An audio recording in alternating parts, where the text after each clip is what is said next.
Hi everyone. Looks like we have people filing in, so we're going to get started now. But more people will join us over the coming minutes. Hi everyone. My name is Tariq. I'm Al-Shabaka's U.S. Policy Fellow and host of our Policy Lab series. Just thank you so much for joining us today, and welcome to our latest episode.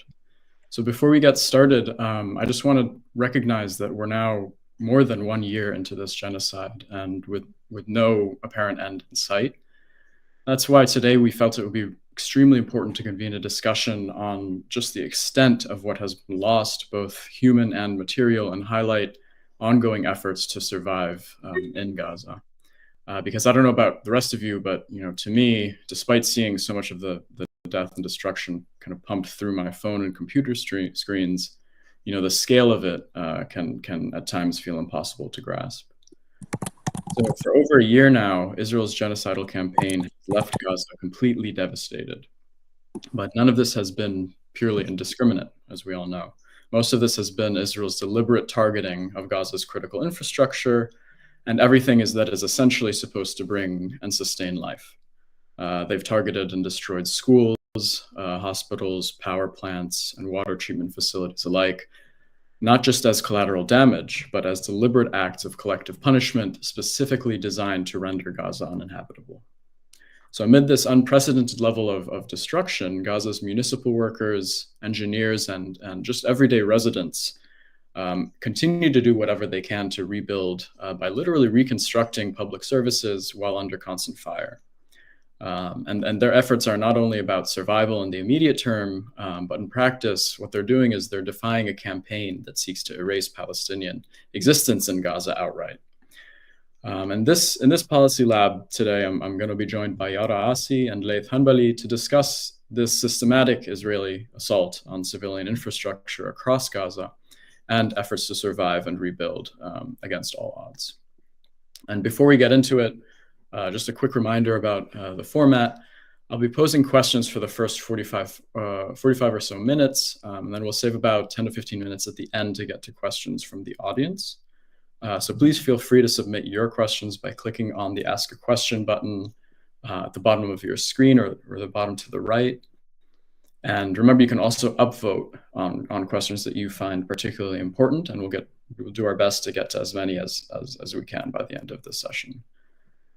So let's get started. Yara is a policy analyst with Al-Shabaka and an assistant professor at the University of Central Florida's School of Global Health Management and Informatics.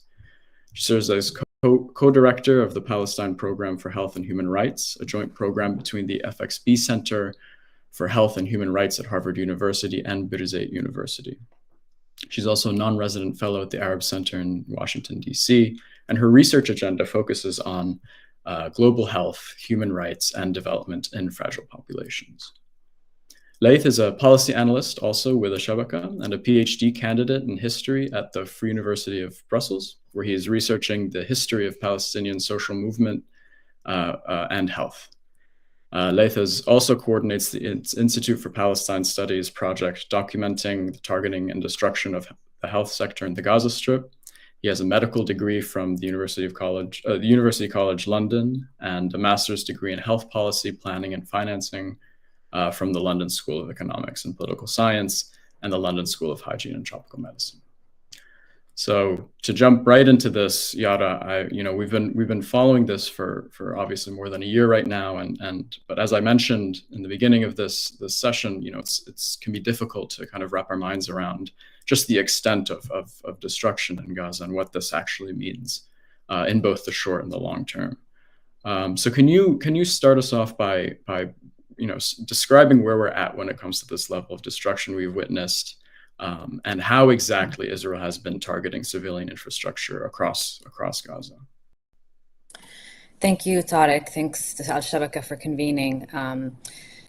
I first want to give some grounding information, which I think many of your audience may already know, but just to kind of set us off in this conversation, the Gaza Strip is incredibly small. It's about 25 miles long and about 6 miles wide.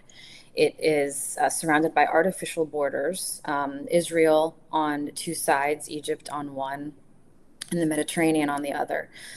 So the Gaza Strip, as again everyone likely knows, has been under blockade since 2007. So already we were seeing an inability to build the amount of homes, hospitals, water facilities, sanitation facilities that were needed to keep up with its rapidly growing population. So already before October 7th, Gaza was at a significant deficit and very likely tied to the 4 times that Israel has previously bombarded it. Although those 4 times, including in 2014, which was prior to this, among the worst, we have never seen anything like we have seen in the past year. I mean, I'm sure the audience has seen the drone footage, but wide swaths of the Gaza Strip, and especially in the north, are just absolutely destroyed, with nothing literally salvageable. So, just to give some stats, we've seen that about 92% of roads are destroyed or damaged. So, think about what this means for evacuation orders. Think about what this means for food aid delivery trucks. Think about what this means for ambulances. Traversing even this very small territory is increasingly difficult, if not impossible, for many.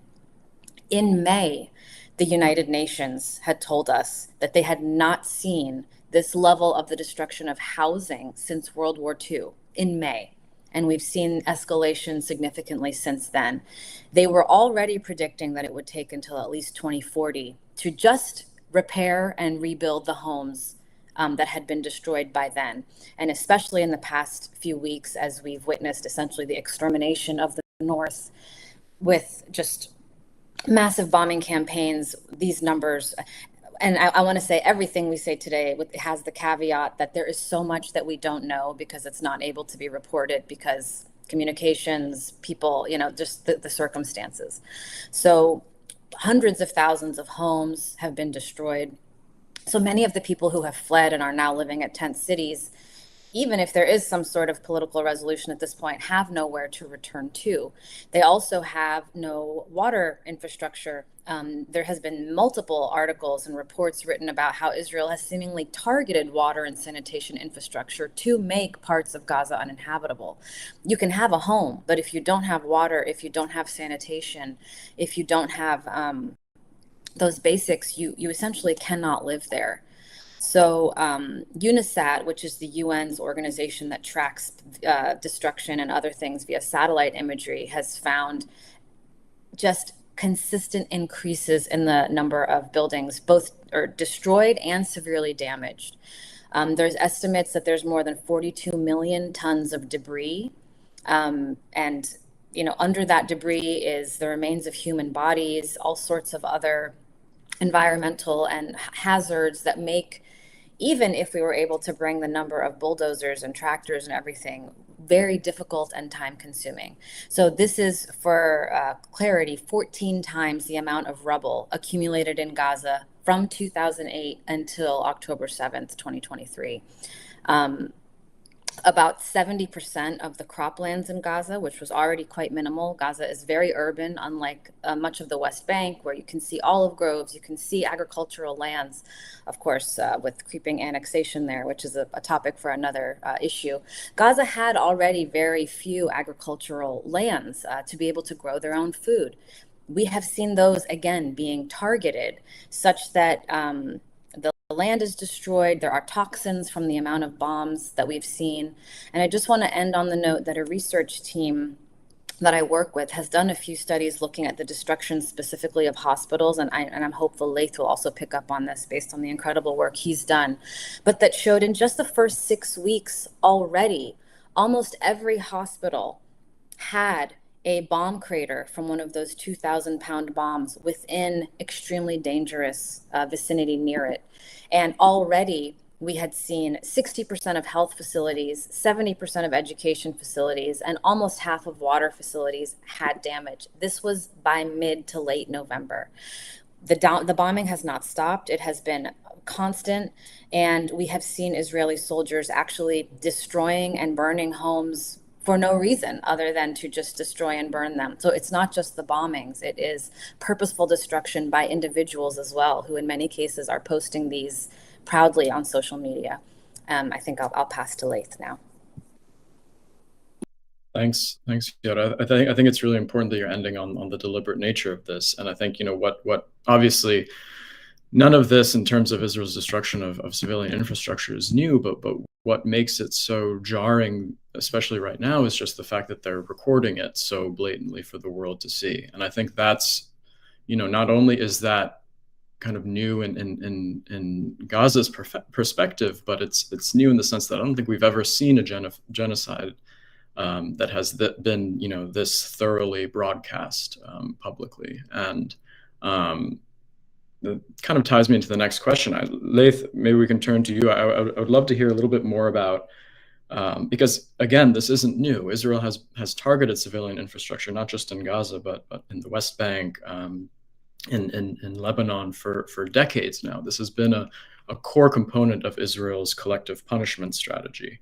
So could you tell us a little bit about how the deliberate targeting and destruction of civilian infrastructure actually fits into Israel's wider plans for collective punishment?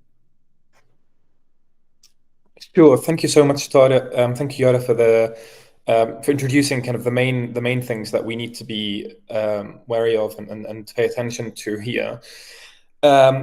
Maybe the first thing I would just I'll start nitpicking right from the offset of my remarks and maybe try to pick apart the term collective punishment and our use of that, and just point out that a lot of what Israel is doing is not retaliation. It is premeditated.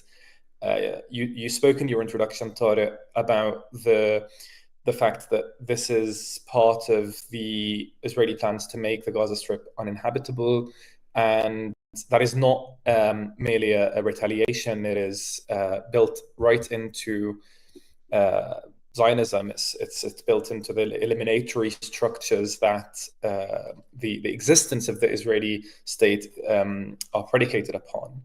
And the destruction of civilian infrastructure is also therefore not just a Zionist tactic, but we can look at it more broadly as a colonial tactic and as an imperial tactic in general. And if we look across the region, we can obviously look at the extensive history of the Israelis targeting civilian infrastructure in Lebanon, whether in the current war or previously.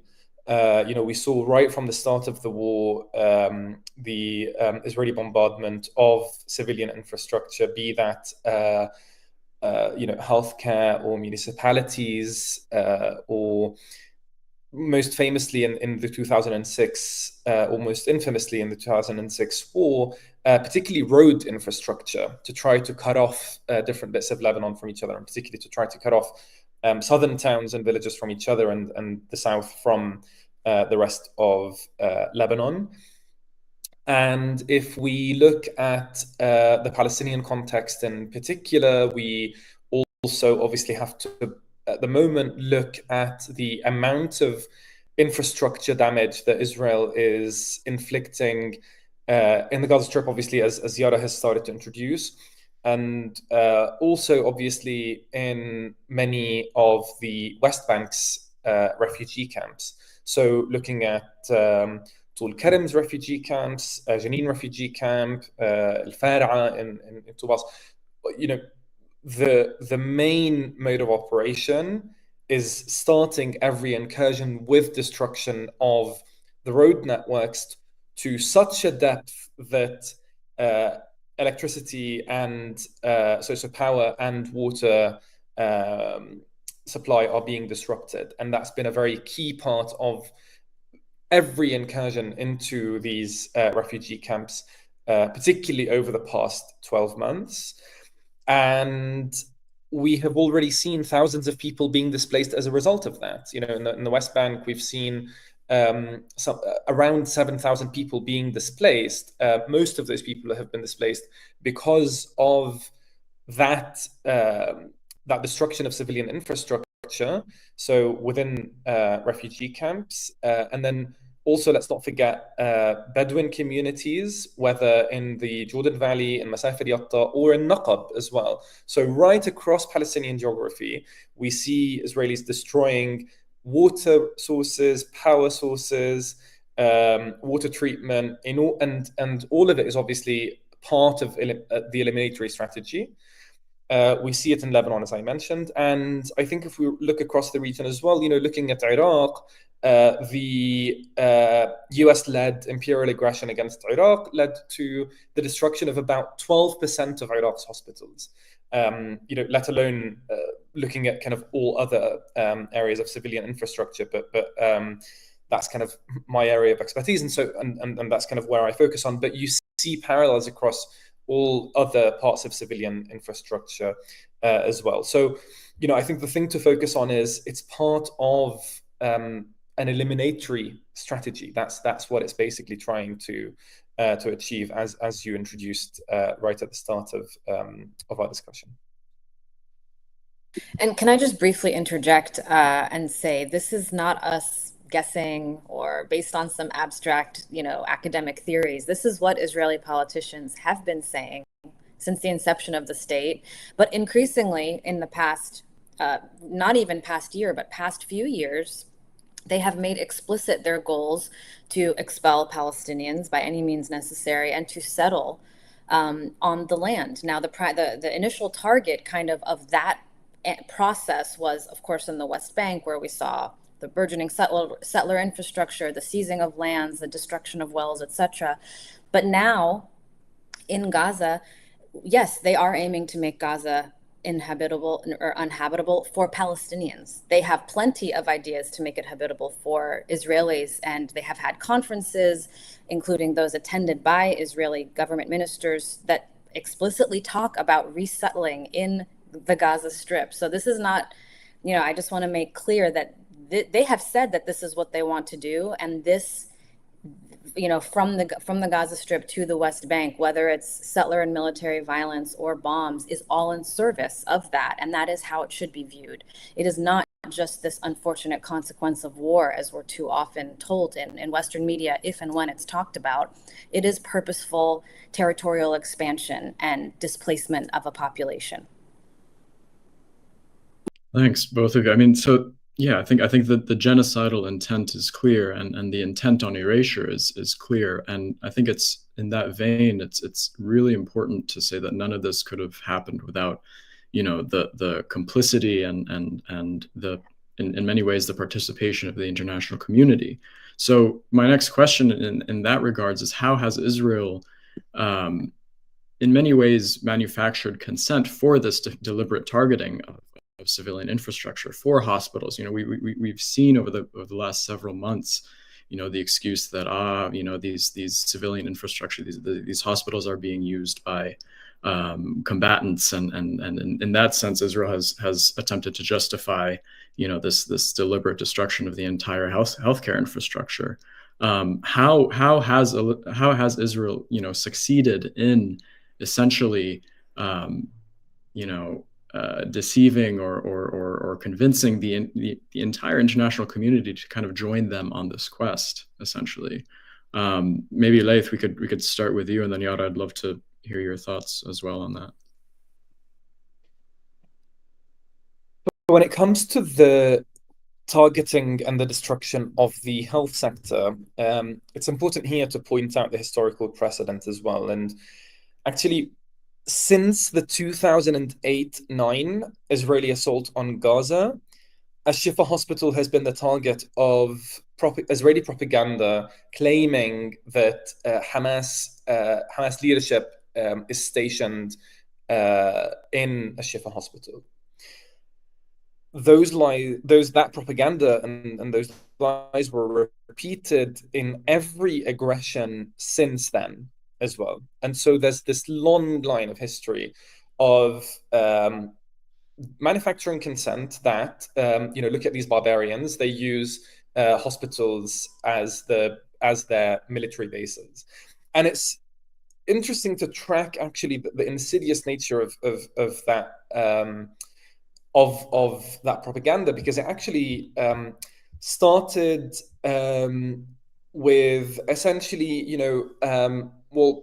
they're just sheltering there, and then it went to their questioning and torturing other Palestinians who are suspected of collaborating with Israel there, and then it's used to as a command center.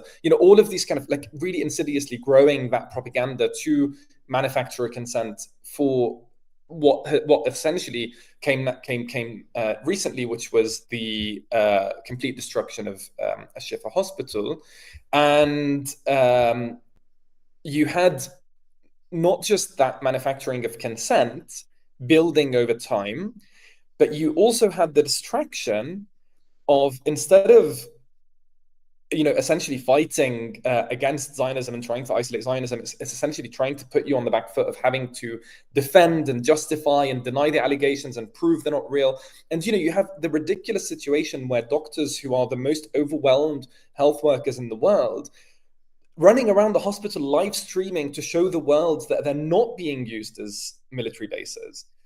So there's that aspect of it. There's the other aspect of it, which is less spoken about because we focus so much on health services. One, because of the kind of cultural significance of how horrific it is to target where people are most vulnerable, hospitals, but also because they have special protections under international law. Now, other civilian infrastructure doesn't enjoy the same level, the same depth of protection as health services. And so we don't hear as much about the targeting of power lines and the targeting of water treatment plants and all of those things. All of these things which are essential for health don't enjoy the same protections. And so there's kind of less need to manufacture consent around the destruction of those infrastructure.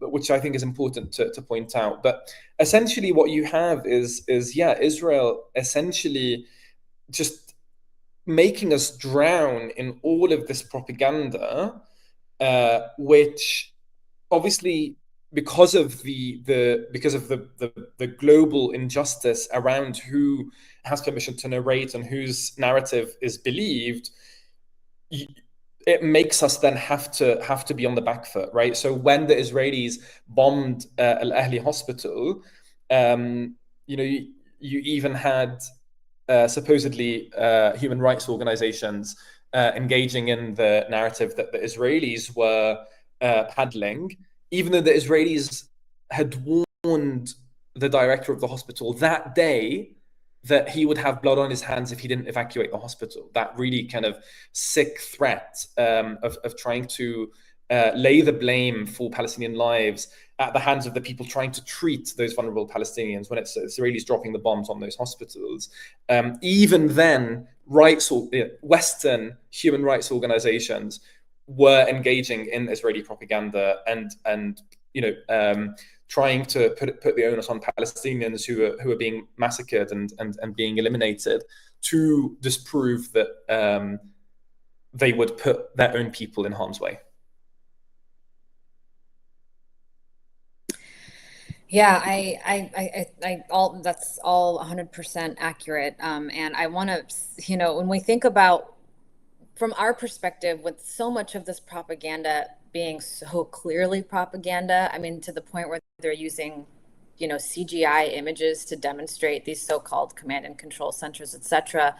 To us, we wonder why, why do they do this? How have they succeeded? And the answer is simple. It's incredibly effective. I speak about this frequently. Layth does as well. Every single time I speak about hospitals being attacked, children being killed in them, families sheltering, I always hear, well, if the Palestinians didn't use their people as human shields, if they didn't, from people who know little to nothing about this, this is what they hear. This misinformation is so powerful. It's then repeated by Western journalists, by Western politicians, the people who are supposed to be credible, and that for the most part, people trust their assessments.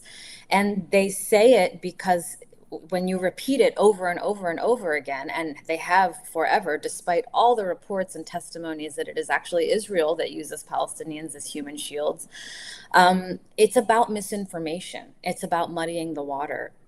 And Israel is very good at doing that. To convince much of the world's powers that it's the population who is being murdered, killed, raped, tortured, detained, that is not the victim. It is the other party. In reality, you have to have a very advanced propaganda effort to make that possible, and Israel does.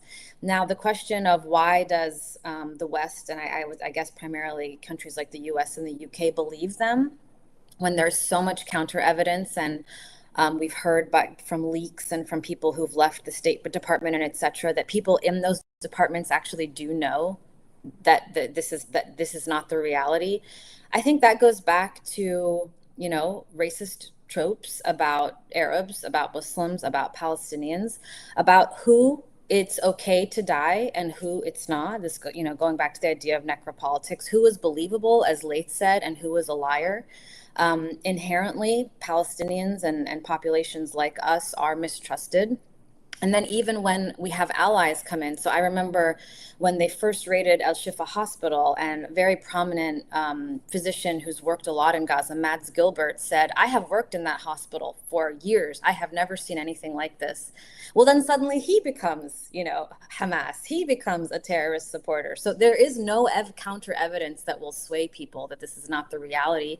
And it's worked so far. So why change tactics? It's really absolutely shredded our understanding of international humanitarian law that we will be dealing with the ramifications of for many generations after this is over.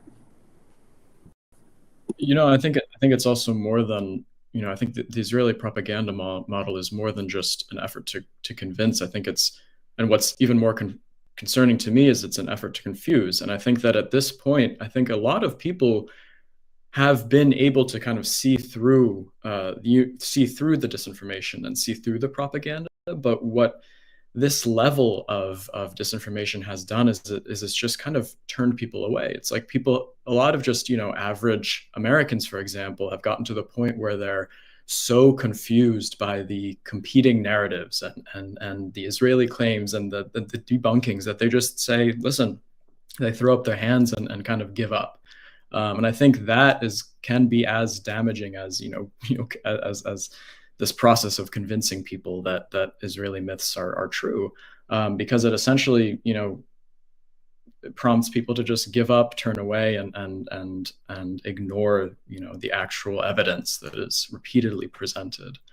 I want to turn the conversation a little bit just towards looking forward, and I know that's extremely difficult right now as the destruction continues and the genocide continues. But on the ground today, as we mentioned earlier, municipal workers in Gaza, everyday residents, service workers are really doing everything they can to rebuild. We've seen a lot of, for example, grassroots fundraiser campaigns, for example, with the Gaza City municipality, who's been raising money to fundraise and fix and reconstruct small projects, for example, water wells, sewage systems, just in order to sustain the daily necessities of life.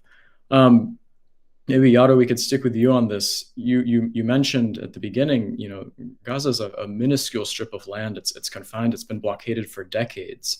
As we start thinking about how these very small scale efforts towards reconstruction can be turned into more systematic efforts, what does this look like in both the short and the long term? What are the short-term obstacles to reconstruction, and what are the more systemic and overarching obstacles that we need to consider? And how do we start thinking about reconstruction even when we're in the midst of this genocide as we speak? I mean, I think it's hard to picture really more courageous or hardworking people than the municipal workers in Gaza, who themselves are not only living through this, are also starving, have also undoubtedly seen loved ones be killed, are working sometimes with their hands, not even proper equipment to dig out rubble. It's impossible to imagine braver or more heroic people to start with. And they themselves have also been targeted. So we've seen workers that have been sent to repair water lines or electricity, generators, etc., be targeted for doing that. In terms of short-term obstacles, I mean, I think the primary one is pretty obvious in that there is still ongoing bombing. So anything that is repaired today or has the potential to be repaired is always at risk of being bombed or having the workers that are working on it being bombed. There's almost nothing in terms of construction materials and other things that would be needed to repair or rebuild being let in. Again, we've seen heroic efforts where they're reusing rebar, reusing rubble from one building to try to build or fix or maintain something else. I saw a video from right after the Al-Shifa raid with in the hospital with just, papers everywhere, things destroyed, blood on the floors. And then they showed after the workers had cleaned it and it was a functional wing again. I mean, unbelievable what they're able to do with almost nothing. But again, they have almost nothing. So they can do these kind of fixes. They can clean, they can try to repair with what the minimal tools they have.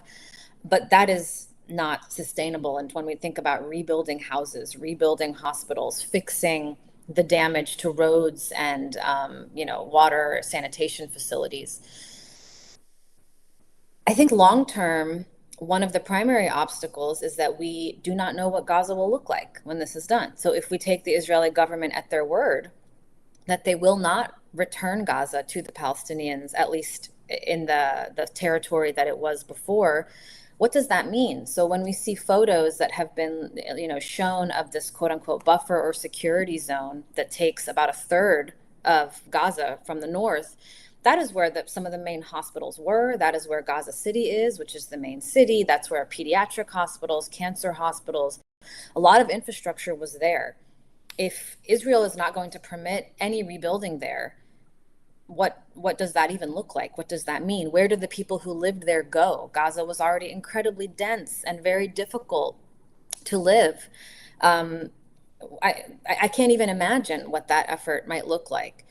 We also have the blockade, which I highly doubt Israel is going to be willing to let go of after this. And reconstructing Gaza after Israel's previous assaults is so expensive, so time consuming. No matter what donor or funder you are, you have to work with and through Israel's restrictions to get anything from pipes to concrete to anything that's needed for rebuilding into the Gaza Strip. It's unclear whether the Gaza reconstruction mechanism, which was implemented post-2014, will still exist, but that allows Israel to even track rebuilding efforts using drones to essentially allow their own construction firms in Israel to get contracts to rebuild and clear in the Gaza Strip. It's absolutely perverse. And then there's the question of the money. Just clearing the rubble is going to cost an unfathomable amount of money, let alone making, clearing toxins, making it safe, fixing arable land. And then, only then can you discuss actually recreating buildings, repaving roads. This is going to take, at best estimates, decades. Where are the people going to live in the meantime? What is going to, are we still going to be under this blockade, in this limbo of ongoing, protracted, unlawful occupation? You cannot rebuild Gaza in those circumstances. So I'm really worried, about it's. I think as you noted, it's premature to kind of go for the day after because we're still in the thick of it right now. But these are very troubling questions, and I've heard absolutely no meaningful responses from any Western governments who claim to care so much about the humanitarian situation, but doing absolutely nothing to limit the damage Israel is doing and have seemingly no plan for how to move forward for this population of 2 million. I would just add to what Yara said about the completely kind of insane circumstances that exist today, and which there is no precedent for the resolution of, that amount of destruction. How do you kind of get past it? But there's also the effect of all of this heavy munition and unexploded bombs and heavy metals that are used on the natural environment. So, the built environment we know has been destroyed to about 80%, right? So 87% of housing has been damaged or destroyed. Something like 70% of all civilian infrastructure infrastructure, the vast majority of agricultural infrastructure, and obviously all hospitals, pretty much, all but two, I think, have sustained damage at one point or another. But there's also deep pollution of the soil and of the air that there's no technology for reversing, and that's something that that's another arm of how Israel is making the Gaza Strip uninhabitable. We've got evidence from other places like a few places in Iraq, particularly Fallujah, and Haiti, which suffered similar levels of pollution, where people have suffered health consequences of that for decades afterwards. So increasing fetal abnormalities and increasing cancer rates, and generally and other forms of ill health as well, including, for example, promotion of the mutation of bacteria so that it increases the rate of antimicrobial resistance of bacteria. So there's all of those things, and I think that all of that kind of makes me think, when we think about justice for those crimes that are being committed in order to create that reality, we also should think about radical imaginations as well, right? And radical solutions.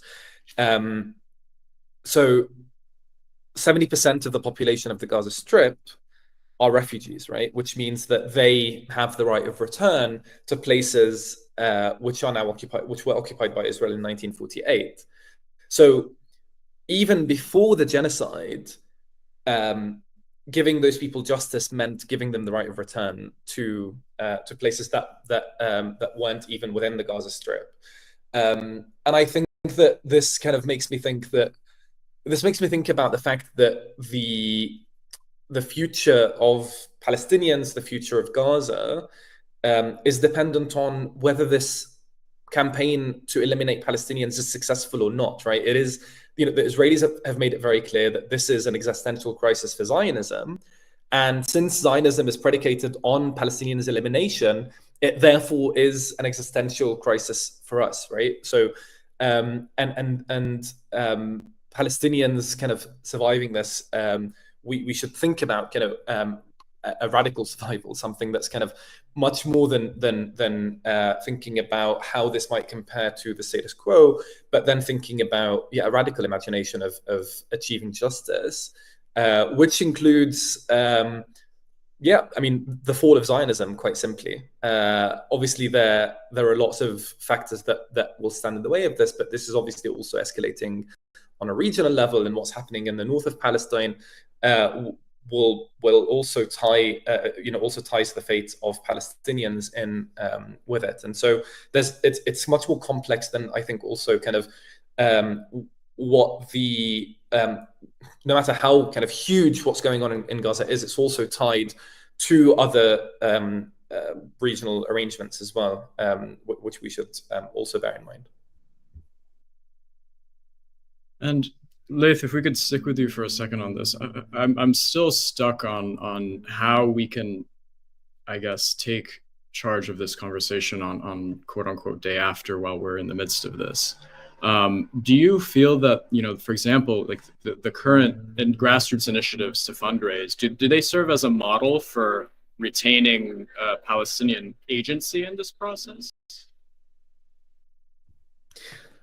Yeah, so it's very clear from just looking at how, again, just focusing on health, and health is just one of many sectors in which the same thing is happening. So within the health sector, you've got many Western actors coming in and basically trying to subvert the sovereignty of the Palestinian Ministry of Health by setting up, for example, field hospitals that exist kind of completely outside of even coordination systems of the Ministry of Health, when normally, actually, the Ministry of Health maintains extremely good coordination across even kind of between private and public sector and between non-governmental sector and governmental sector during crises.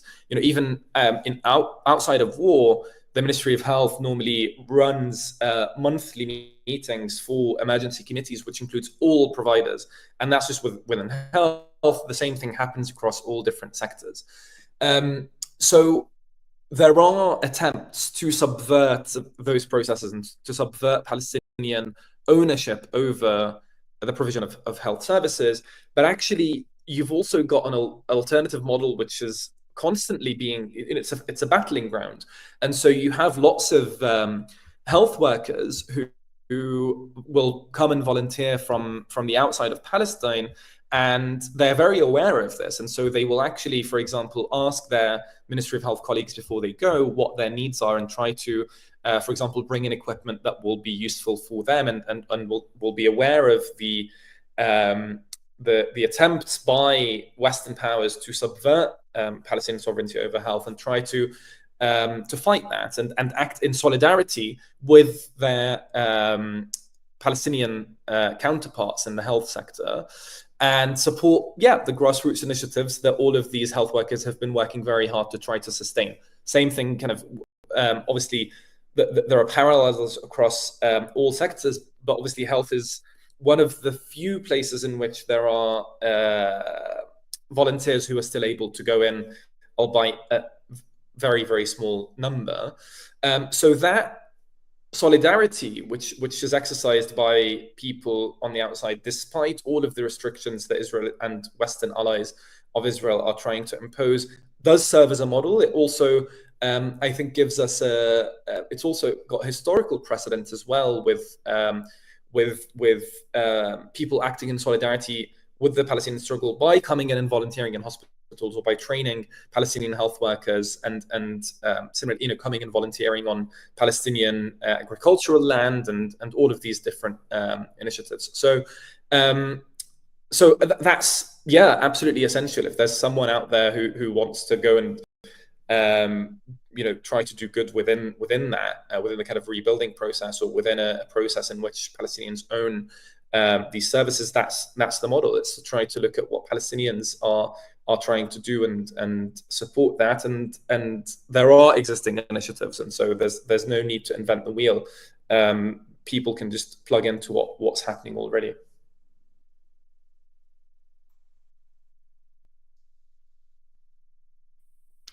Yara, I'd love to hear your thoughts on that as well. And then also, just, something I've been thinking about too is just the difference in framing between healthcare workers and non-healthcare workers, people who are working on the sewage systems, the water systems. And Layth, you mentioned that a lot of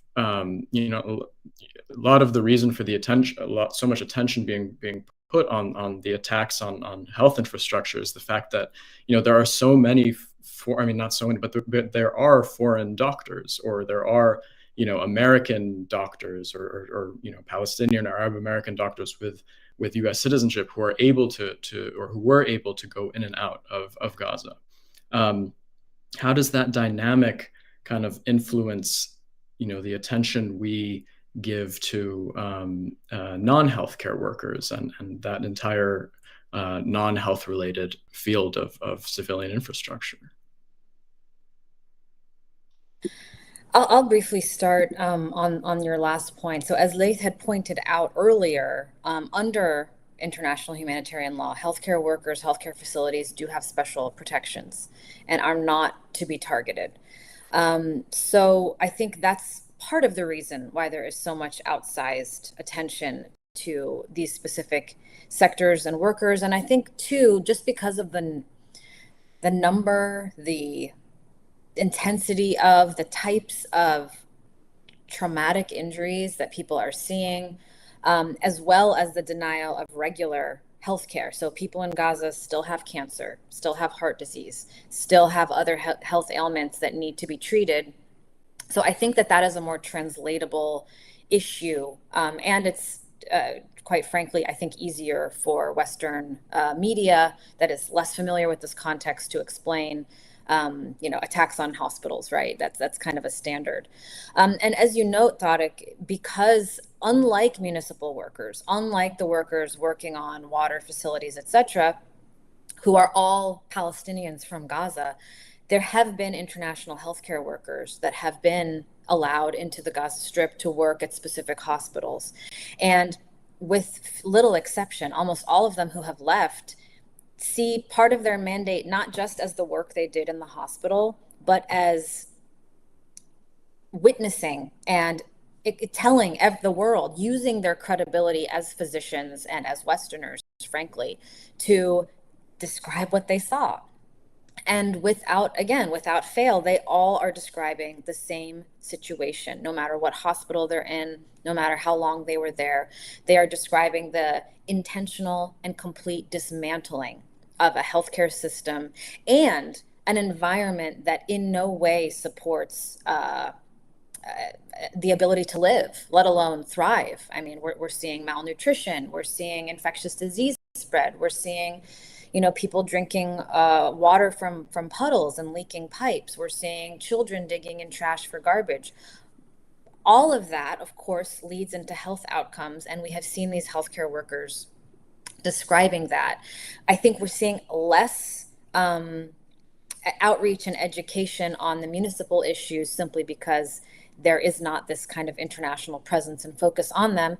And yet we saw, I think it was just last week, that Israel banned 6 healthcare organizations that facilitate the entrance of international health workers into Gaza, told the World Health Organization that they were banned with no reason given. There was not even a pretext of a security threat or anything. And so the logical assumption is that they got really tired of these foreign doctors going on CNN and the BBC talking about how Israel is purposefully and intentionally dismantling the healthcare system, how children are dying in immense pain, how parents are bringing their children's bodies in plastic bags to hospitals. They don't want to hear about that. And so they have essentially done everything they can to prevent that from happening. I think it's simply less understandable to describe kind of the long-term and short-term health impacts, for example, of lack of water or other, lack of sewage treatment and these other things that keep life running, but that kind of lives in the background of our lives. And so I think that's part of the reason for the distinction as well. However, as I think all of us recognize, you cannot have, a healthcare system is built on infrastructure that goes beyond pharmaceuticals and treatments and gauze and IV bags. You need roads, you need bathrooms, you need clean water. This is all the building blocks of a health system. So I think, again, this kind of exposes some of the limitations in how we look at humanitarian catastrophes, and that we I think especially from the 2010 to 2020 era in Syria, where attacks on healthcare and attacks on hospitals was such a big global issue. But we are too used to seeing humanitarian issues as coming solely from that. And we are missing kind of the big picture of every aspect that is needed to have a life. And currently all of that is missing in Gaza and should, I think, be talked at the same level.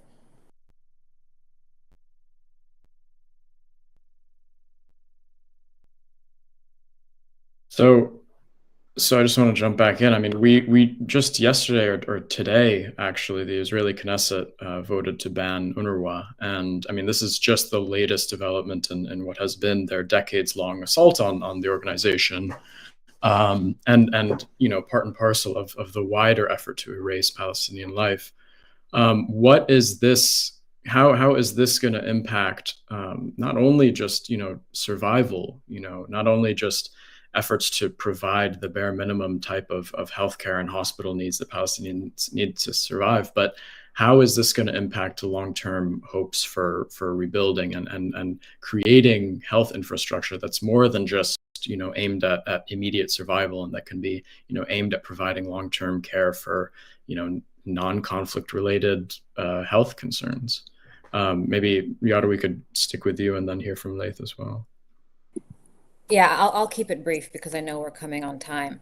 It's important to first remember UNRWA itself is a stopgap agency, right? So it only exists because the world has not meaningfully dealt with the right of return of Palestinian refugees, because of the unlawful ongoing occupation of Israel of Palestinian lands. So UNRWA's existence is predicated by Israeli action to begin with.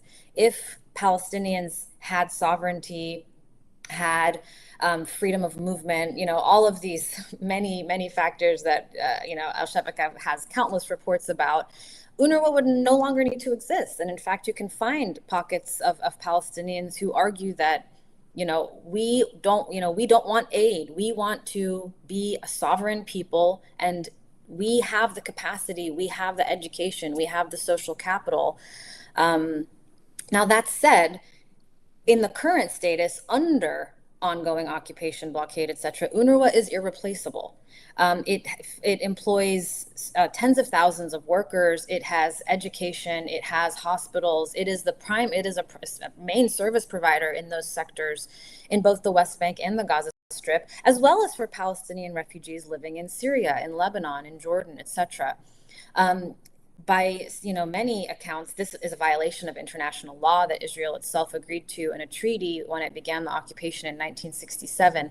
So when you say, what does this look like? I'm actually unclear, because we don't actually know what does this mean. Israel is not I don't actually know how this looks logistically moving forward, and I'd love to hear Layth's thoughts on that. But ultimately, we need to create in a structure where Palestinians are no longer dependent on these kinds of external aid agencies, because Israel weaponizes that dependence at will. And so this is obviously the most stark, explicit, I think, manifestation of that. But this is not the first. They have stifled Palestinian grassroots aid efforts, Palestinian civil society organizations that try to raise their own money to do their own things are stifled by donors who want them to sign certain things, agreeing to Israeli stipulations. It's an absolute mess of a system.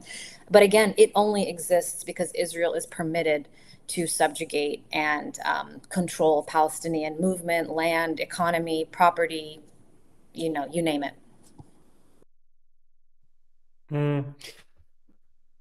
Yeah, it is as Yara suggested. It's a huge challenge thinking about what I mean.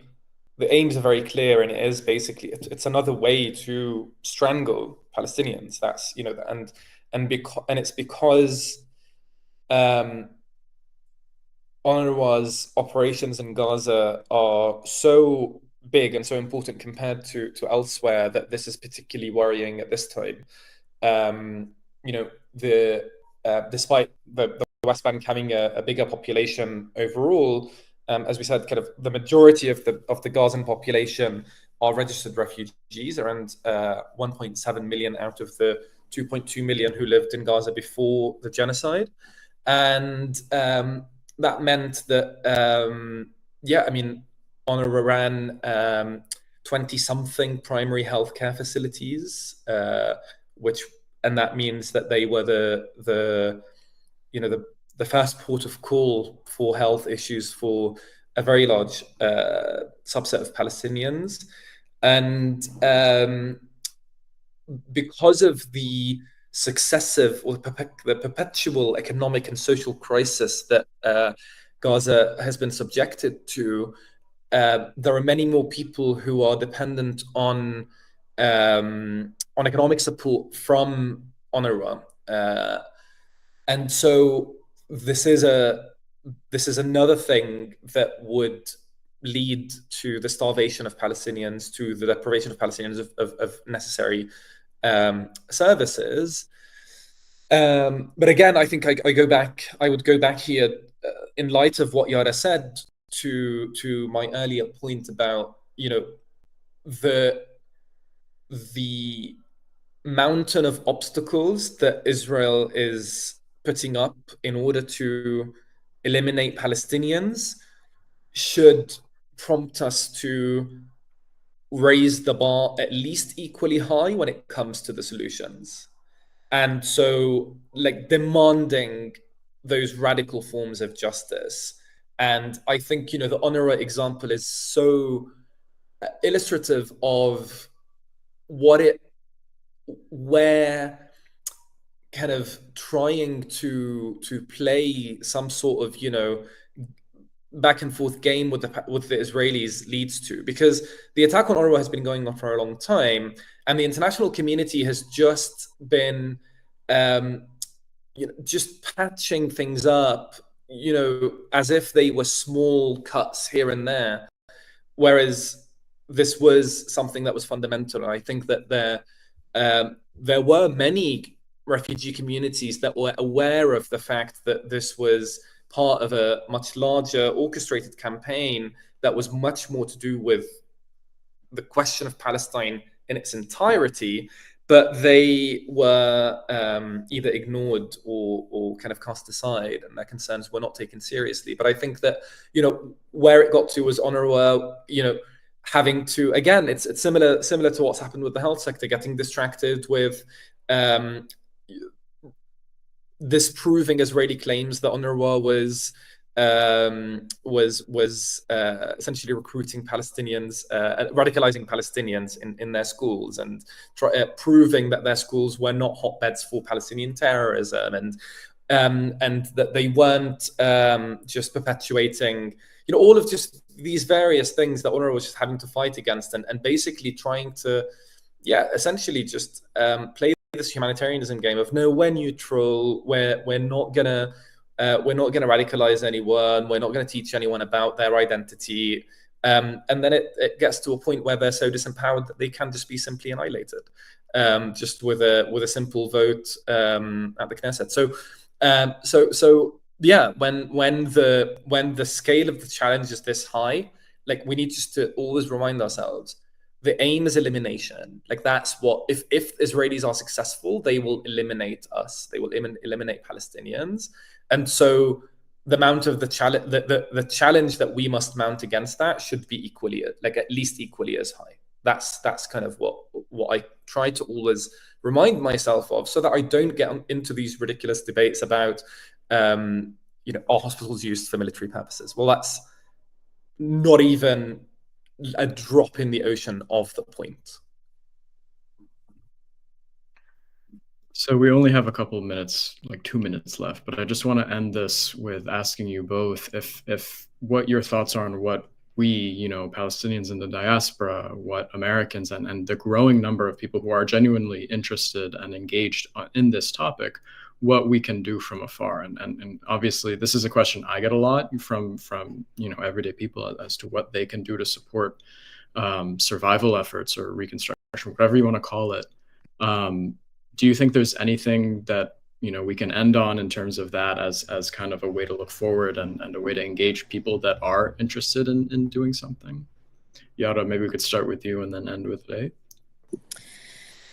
Yeah, I too get this question a lot, and it's always a difficult one to answer. I mean, I think on the micro scale, people have seen there are sites like Gaza Funds or other sites that can support people in Gaza financially. Now, of course, this is not a long-term fix. This is a short-term. And I've also seen fundraising efforts for the Gaza municipality. But all of these are solutions. They're short-term, and they do nothing about the structural causes that brought us here. I think, unfortunately, especially at the moment, considering how global politics are, there's not a single, for example, in the United States, like tangible effort to actually address structural causes. Like, we're still talking about humanitarian catastrophe and let's increase aid and let's do that. We need to show that this is unacceptable.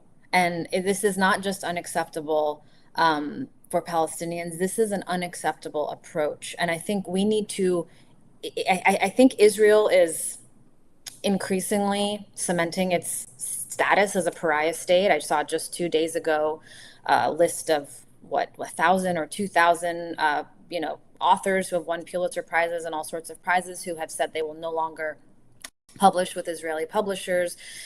We need to have, you know, we need to push for arms embargoes on Israel. We need to push for justice in the, unfortunately, weak and imperfect legal statuses, legal structures that we have with the ICC and ICJ. We need to push on this. We need to show that this is an issue long term, right? This is not just a while this is happening, let's show support. But this is only possible now because of what has been allowed for decades. We need to show that this is no longer acceptable. So this can mean speaking up in your organization or institution on a small scale. This can mean, supporting, again, broader efforts to isolate. This can mean many things, and every community, every sector has a part to play in this. As Layth said, we have to be really radical and innovative here. We've never done something like this before, and it's going to require a massive effort to change this moving forward.